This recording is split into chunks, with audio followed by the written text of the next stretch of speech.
Assalamualaikum warahmatullahi wabarakatuh. Dalam Islam, berbuat baik dan berbakti kepada kedua orang tua adalah suatu perkara yang sangat diperhatikan, bahkan banyak sekali ayat Al-Quran dan hadis yang memerintahkan seorang anak berbakti kepada kedua orang tuanya. Berbagai kisah telah disampaikan agar menjadi pelajaran, salah satunya adalah kisah Uwais Al-Qarni. Di sebuah desa kecil di Yaman, hiduplah seorang pemuda bernama Uwais Al-Qarni. Kehidupannya yang penuh kesederhanaan dan kebaikan telah menarik perhatian banyak orang di sekitarnya. Uwais adalah seorang anak yatim yang hidup bersama ibunya yang tua, lumpuh, dan buta. Setiap hari, Uwais bekerja keras mencari nafkah dengan menggembalakan domba-domba orang pada siang hari untuk memenuhi kebutuhan dirinya dan ibunya. Jika ada rezeki lebih, ia tidak ragu untuk membantu tetangganya yang juga hidup dalam keterbatasan. Meskipun hidup sederhana, Uwais memiliki kerinduan yang mendalam untuk bertemu dengan Nabi Muhammad SAW. Ia telah mendengar kisah-kisah tentang perjuangan Rasulullah dan kerinduannya semakin kuat setelah mendengar tentang peristiwa Perang Uhud.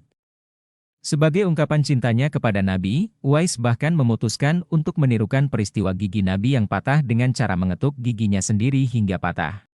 Namun, Uwais memiliki beban yang berat di pundaknya. Ibunya, yang sudah tua dan sakit, menjadi satu-satunya keluarganya. Bagaimana mungkin ia meninggalkan ibunya dalam keadaan seperti itu? Tetapi kerinduan dan kecintaannya kepada Nabi Muhammad SAW tak terbendung. Setelah memberanikan diri, Uwais memohon izin kepada ibunya untuk pergi menemui Rasulullah di Madinah. Dengan penuh karuan, ibunya mengizinkannya dan berkata, "Pergilah, anakku. Temuilah Nabi di rumahnya. Dan bila telah berjumpa dengan Nabi, segeralah engkau kembali pulang." Uwais pun bersiap-siap untuk pergi, meninggalkan ibunya dalam keadaan aman dengan bantuan tetangganya. Perjalanan Uwais menuju Madinah tidaklah mudah. Namun, dengan tekad dan keimanan yang kuat, ia akhirnya sampai di kota suci itu. Dengan hati yang berdebar, Uwais mencari rumah Nabi SAW.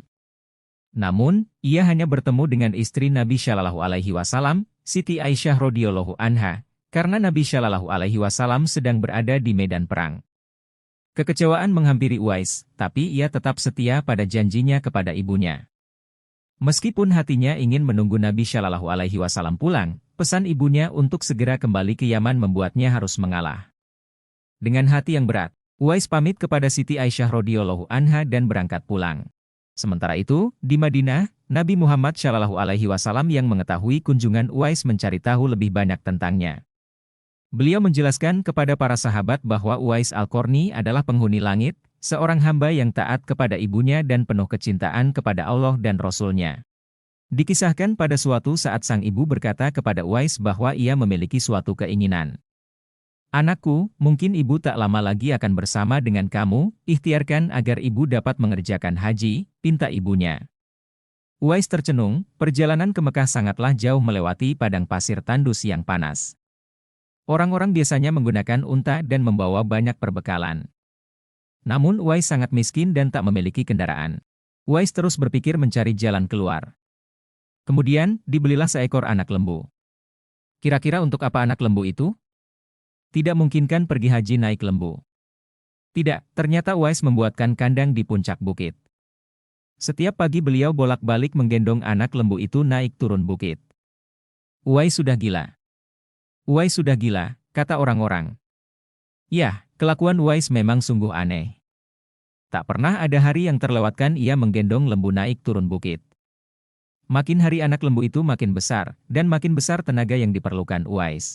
Tetapi karena latihan tiap hari, anak lembu yang membesar itu tak terasa lagi. Setelah 8 bulan berlalu, sampailah musim haji. Lembu Uwais telah mencapai 100 kg, begitu juga dengan otot Uwais yang makin membesar. Ia menjadi kuat mengangkat barang. Tahulah sekarang orang-orang apa maksud Uwais menggendong lembu setiap hari. Ternyata ia latihan untuk menggendong ibunya. Uwais menggendong ibunya berjalan kaki dari Yaman ke Mekah. Subhanallah, alangkah besar cinta Uwais pada ibunya. Ia rela menempuh perjalanan jauh dan sulit, demi memenuhi keinginan ibunya. Uwais berjalan tegap menggendong ibunya tawaf di Ka'bah. Ibunya terharu dan bercucuran air mata telah melihat Baitullah.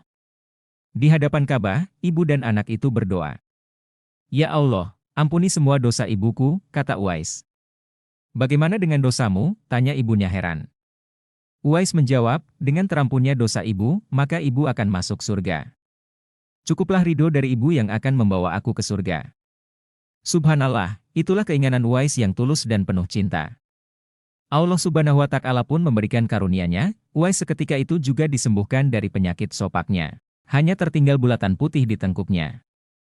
Tahukah kalian apa hikmah dari bulatan disisakan di tengkuk? Itulah tanda untuk Umar bin Khattab dan Ali bin Abi Thalib radhiyallahu anhuma, dua sahabat utama Rasulullah Shallallahu alaihi wasallam untuk mengenali Uwais. Waktu terus berganti, dan Nabi Muhammad Shallallahu alaihi wasallam kemudian wafat. Kekhalifahan Abu Bakar radhiyallahu anhu pun telah digantikan pula oleh Umar bin Khattab radhiyallahu anhu. Suatu ketika Khalifah Umar dan Ali bin Abi Thalib radhiyallahu anhuma teringat akan sabda Nabi Shallallahu alaihi wasallam tentang Uwais Al-Qarni. Mereka terus menanyakan keberadaan Uwais setiap kali ada kafilah dari Yaman. Hingga suatu hari, rombongan kafilah membawa Uwais ke Madinah.